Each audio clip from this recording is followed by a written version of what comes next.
Good evening all of you. चलिए हम लोग आज का क्लास स्टार्ट करते हैं।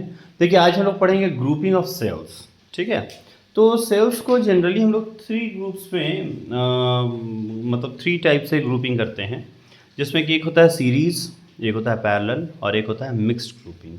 ठीक है, तो सेल के बारे में हम लोग पिछले दिन देखे थे, उसमें हम लोग देखे कि ईएमएफ होता है, टर्मिनल पोटेंशियल डिफरेंस होता है, इंटरनल रेजिस्टेंस होता है, करंट होता है। ठीक है, तो आज हम लोग ग्रुपिंग के बारे में देखेंगे। तो सबसे पहले हम लोग जो जिस ग्रुपिंग के बारे में देखेंगे वो है सीरीज ग्रुपिंग।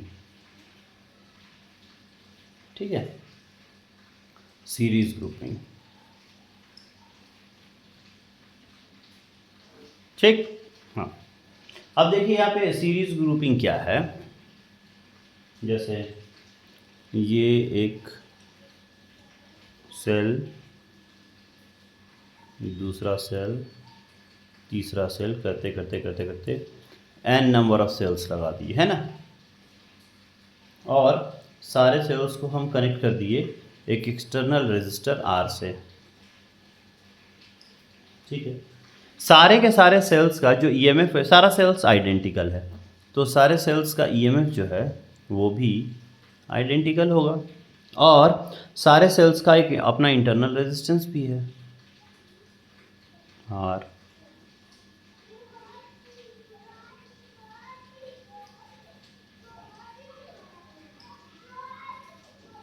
ऐसे, ठीक है, सबका इंटरनल रेजिस्टेंस है R R R R, इस तरह से। ठीक है तो ये सारा का सारा जो रेजिस्टेंस है, ये जो सारा सारा सेल है, नंबर ऑफ सेल्स है कितना, तो यहाँ से यहाँ तक मान लीजिए n नंबर ऑफ सेल्स है। कैसे कनेक्टेड है, सीरीज़ में कनेक्टेड है। यहाँ से देखिए करंट आएगा और करंट फिर ऐसे चला जाएगा, करंट कहीं स्प्लिट नहीं कर रहा है। यही तो बात है कि ये सीरीज़ है ना। ठीक, अब करना क्या है, हम लोगों को देखना है यहाँ पे टोटल रेजिस्टेंस क्या होगा। तो सारा का सारा रेजिस्टर कैसे लगा हुआ है, सीरीज़ में लगा हुआ है, और जितना भी इंटरनल रेजिस्टर जो सीरीज़ में लगा हुआ है, एक्सटर्नल के साथ भी सीरीज़ में ही लगा है। तो टोटल रेजिस्टेंस, टोटल रेजिस्टेंस क्या हो जाएगा। देखिए यहाँ पे कितना सारा रेजिस्टर है, n नंबर ऑफ रेजिस्टर है, और सब का वैल्यू आइडेंटिकल है R। तो टोटल इंटरनल रेजिस्टेंस हो गया R, NR, which is connected to external resistor in series। तो यहाँ पे हम लोग लिख देंगे प्लस R, हो गया। तो current in the circuit, current in the circuit I equals क्या होता है, total EMF by total resistance. तो टोटल ईएमएफ कितना है, देखिए यहाँ पे ई कितना है, n नंबर ऑफ E, तो यहाँ पर हो जाएगा NE divide by total resistance क्या है यहाँ पे, तो टोटल रेजिस्टेंस निकाल के रखे हैं NR प्लस R, हो गया। यहाँ तक कोई दिक्कत नहीं है। अब इसको हम लोग कहते हैं करंट इन सीरीज। अब देखिए इसका ना दो केस होता है, उस केस को भी हम लोग समझ लेते हैं। कंडीशन फॉर मैक्सिमम करंट, तो देखिए केस वन क्या कहता है। केस वन कहता है if total internal resistance is very much greater than external resistance, है ना। अगर NR बहुत बड़ा हो गया R से, in that case I is equal to NE by NR। क्यों, क्योंकि ये R तो हम लोग बहुत छोटा था इन कंपैरिजन टू दिस, तो इसको हम लोग नेग्लेक्ट कर देते हैं। ठीक है, इसको क्या किया हम लोग, नेग्लेक्ट कर दिए। N कट गया तो क्या बचा, E by R। That means E क्या है, एक सेल का ईएमएफ, R क्या है, एक सेल का रेजिस्टेंस, या आप सिंपल रेजिस्टेंस बोल लीजिए। तो करंट कितना मिला, एक सेल के करंट के बराबर। इसका मतलब हुआ in this particular case if total internal resistance will remain very much greater than the total external resistance, in that particular case the total current in the circuit will be current due to single cell. This is the EMF due to single cell, so current due to single cell, that is E by R. बात समझे। इस पूरे system में क्या होगा कि आप कितना भी सेल लगा लीजिए, 100 200 1000 जितना भी सेल लगाना लगा लीजिए, लेकिन करंट तो एक ही सेल के बराबर आएगा। कब? जब एक्सटर्नल रेजिस्टर से बहुत बड़ा हो जाए इंटरनल रेजिस्टेंस। ठीक है, अब आते हैं case two. Case two, if NR is very much less than R, in that case this particular term will be neglected and what we will get, that is NE by R। अब यहाँ पे देखिए ये factor n है, कहने का मतलब अगर एक सेल होगा तो E बाई आर, 2 सेल होगा तो 2E बाई आर, 500 सेल होगा तो 500E by R. Means if external resistor of resistance R will be very much greater than the total internal resistance, in that particular case the total current in the circuit will be n times current due to single cell। तो ये ज़्यादा अच्छा है ना, ये तो गड़बड़ हो जाएगा। इसमें आप कितना भी सेल लगाइए एक ही सेल के बराबर करंट मिलेगा। यहाँ पे एक्सटर्नल रेजिस्टेंस को बड़ा कर दीजिए तो आपको कैसा करंट मिलेगा, जितना ज़्यादा आप बैटरी ऐड करते जाएंगे आपको उतना ही ज़्यादा करंट मिलेगा। तो ये क्या था, ये था सीरीज ग्रुपिंग। और हम लोग उसमें क्या पढ़े, हम लोग पढ़े कंडीशन फॉर मैक्सिमम करंट। अब आते हैं पैरेलल ग्रुपिंग में।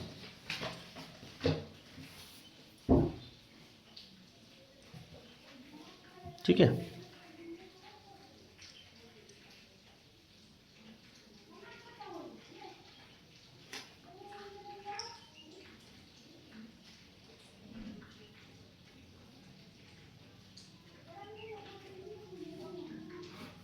पैरेलल ग्रुपिंग ऑफ सेल्स हो गया। चलिए हम लोग पैरेलल ग्रुपिंग भी देख लेते हैं।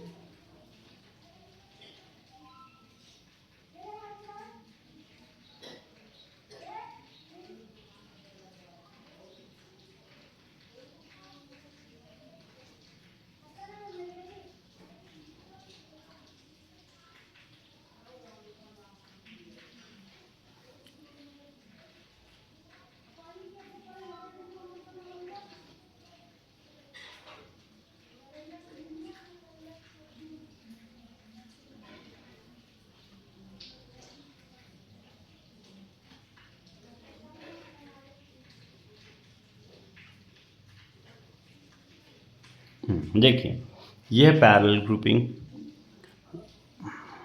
We are having n number of identical cells. इसको याद रखिएगा, क्या है ये, n number of identical cells.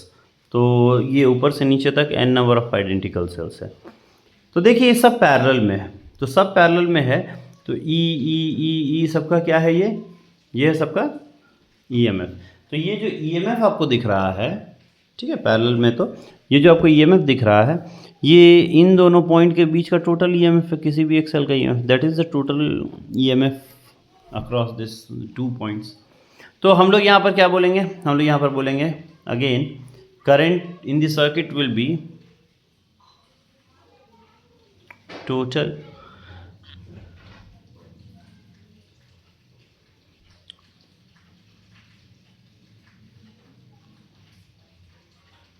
है ना। देखिए तो टोटल EMF कितना होगा, पैरेलल में लगा है तो टोटल EMF एक EMF के बराबर ही होगा। नेक्स्ट टोटल रेजिस्टेंस, देखिए सबका इंटरनल रेजिस्टेंस है ना कि नहीं,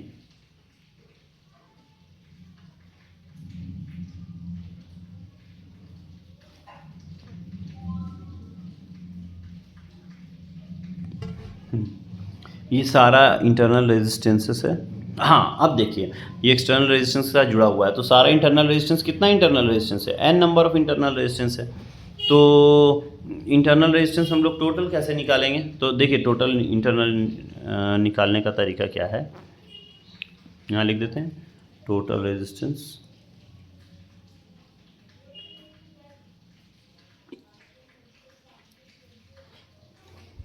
one by R equivalent equals, या सीधे 1/r लिखते हैं ना, ठीक है, 1/r equivalent equals 1/r plus 1/r plus dot dot dot dot कितना n टाइम्स तो 1/r इक्वल्स, यहाँ पे कितना सारा r है बताइए?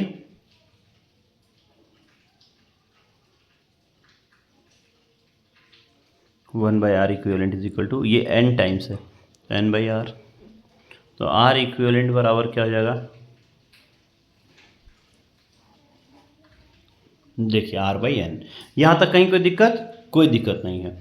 ठीक, तो हम लोग अब यहाँ पे देखिए, ये सारा का सारा इंटरनल रेजिस्टेंस हटा दें, इसकी जगह पर इतना ही इंटरनल रेजिस्टेंस लगा दें जो कि एक्सटर्नल रेजिस्टेंस से कैसे जुड़ा हुआ है? सीरीज़ में। तो हम लोग यहाँ पे लिखेंगे total EMF E by total resistance, तो ये हो गया total internal resistance plus R। ठीक है, ये क्या आया? ये आया करंट। ठीक, अब देखते हैं हम लोग आगे। देखिए I इक्वल्स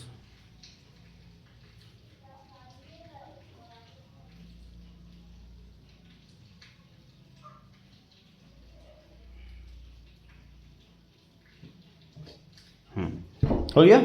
अब देखिए फिर से वही दो केस,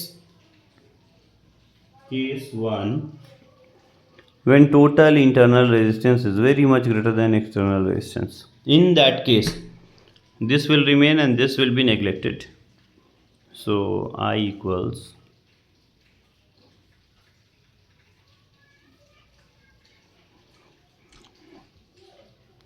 है ना, तो ये ऊपर चला जाएगा n। ठीक है, तो ये क्या हो गया? एक सेल का EMF, एक सेल का रेजिस्टेंस, और n बता रहा है कि अगर यहाँ पे नंबर ऑफ सेल्स बढ़ता जाएगा तो करंट भी बढ़ता जाएगा। केस 1 था। केस 2 क्या कहता है भाई? केस 2 कहता है if total internal resistance very much greater than external resistance, in that case I equals E by, हम लोग इसको नेगलेक्ट कर देंगे R/n को, तो क्या बचेगा? R। तो यहाँ पर करंट होगा, current due to single cell, simple, एकदम सिंपल, कहीं कोई दिक्कत है ही नहीं। ठीक है, ठीक है। अब चलिए हम लोग आगे बढ़ते हैं और इसका यूज़ हम लोग देखेंगे, इसका यूज़ क्या है, कहाँ है। ठीक है, तो चलिए हम लोग एक छोटा सा सवाल देखते हैं, तो उसको बनाने की कोशिश करते हैं। फाइंड, नया पेज में लिखते हैं। ठीक है, यहाँ तक कोई दिक्कत नहीं है, तो हम लोग लिखते हैं नया पेपर में, find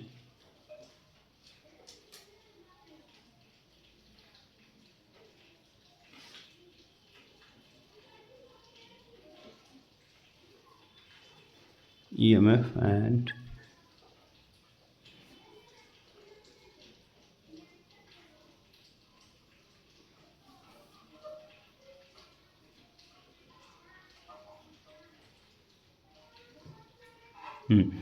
find the EMF and internal resistance of a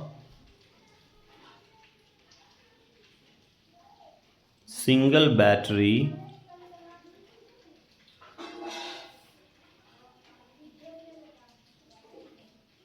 which is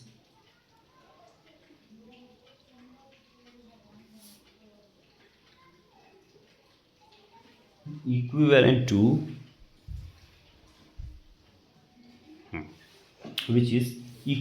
to a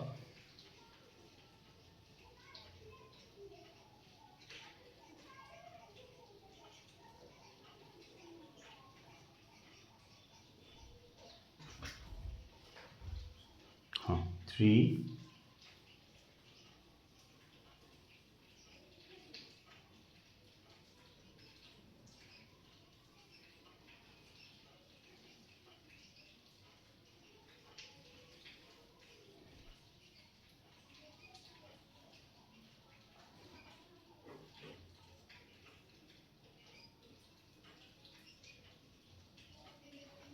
batteries as shown। चलिए भाई दिखा देते हैं यहाँ पर क्या बनाया है, जो फिगर बना बोला है तो दिखाना होगा।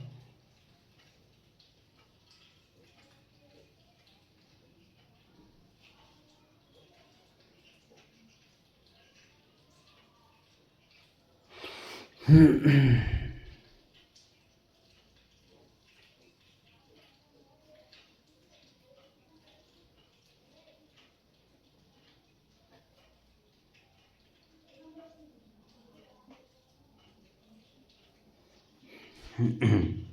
गया ये। चलिए यहाँ पे भर देते हैं 6 वोल्ट 1 ओम 10 ओम सॉरी 10 वोल्ट 2 ओम 4 वोल्ट 2 ओम। ठीक है, इसका सॉल्यूशन हम लोग कैसे निकालेंगे? देखिए एकदम सिंपल है ये, आप लोग फॉर्मूला हमेशा याद रखिएगा, एकदम से याद रखिएगा, ठीक है। इसको एकदम नहीं भूलना है कि मान लीजिए 1 सेकेंड के लिए अगर यहाँ पर अलग अलग बैटरी का अलग अलग ईएमएफ हो, इंटरनल रेजिस्टेंस हो, उस केस में समझे, इसको याद रखिएगा, उस केस में ई इक्विवेलेंट मतलब ईएमएफ, इक्विवेलेंट ईएमएफ कैसे निकालते हैं हम लोग? तो हम लोग देखिए ऐसे निकालते हैं, summation of E by R divided by summation of 1 by R. ठीक है, आर इक्विवेलेंट कैसे निकालते हैं? आर इक्विवेलेंट कैसे निकालते हैं? यहाँ लिखेंगे आर प्लस 1 बाई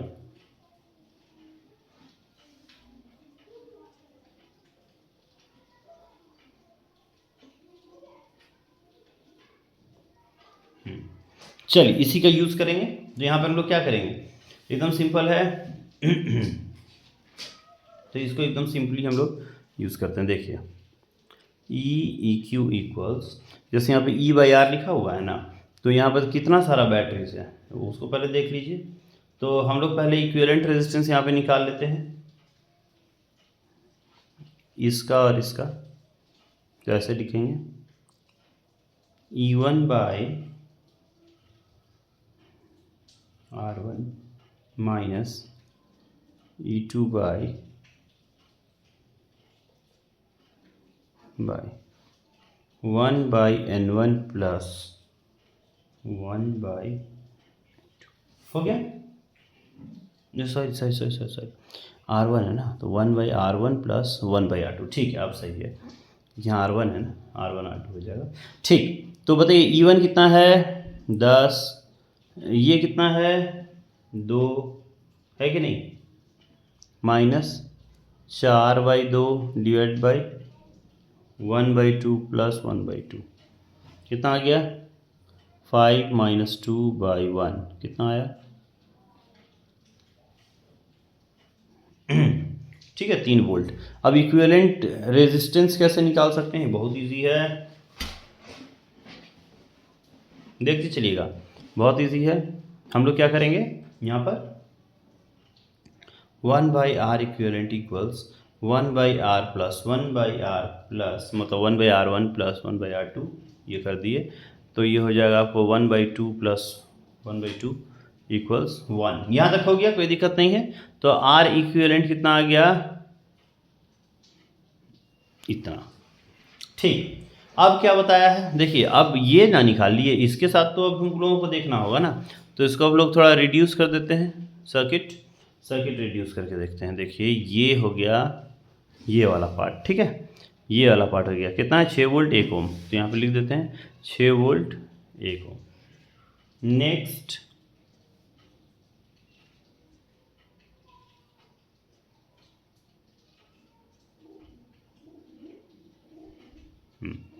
तो यहाँ कितना हो गया है 3 वोल्ट, इंटरनल रेजिस्टेंस कितना है 1 ओम। तो अब हम लोगों को क्या करना है, देखिए ये इस तरफ पॉजिटिव नेगेटिव था, इस तरफ नेगेटिव पॉजिटिव है, ठीक है, अच्छी बात है। तो equivalent EMF of these two that is 6 volt and 3 volt कितना होगा बताइए। यहाँ पर हम लोगों को जानना होगा कि ये कितना होगा। तो देखिए यहाँ पर इक्विवेलेंट ईएमएफ कितना होगा, ये दोनों ऐसे लगा हुआ है ना, और दोनों का माइनस माइनस सामने सामने, तो माइनस करेंगे तो इक्विवेलेंट ईएमएफ होगा 6 माइनस 3 दैट इज 3 वोल्ट। ठीक है, उसके बाद हम लोग क्या निकालेंगे, इक्विवेलेंट रेजिस्टेंस कितना होगा, है कि नहीं। इक्विवेलेंट रेजिस्टेंस कितना होगा। तो इक्विवेलेंट रेजिस्टेंस हम लोग कैसे निकालते हैं, दोनों देखिए सीरीज में कनेक्टेड है, 1 + 1 दैट इज़ 2। बस ये इतना आसान था, यही करना था हम लोगों को। ठीक है, यहाँ पर आप देख सकते हैं ये combination of 3 batteries as shown. निकालना क्या, find the EMF and internal resistance of a single battery which is equivalent to combination of these 3। ठीक है, तो आज के लिए हम लोग इतना ही रखते हैं। आपको कुछ कुछ सवाल भी देंगे तो इसको प्रैक्टिस करते रहिएगा। चलिए बाय बाय।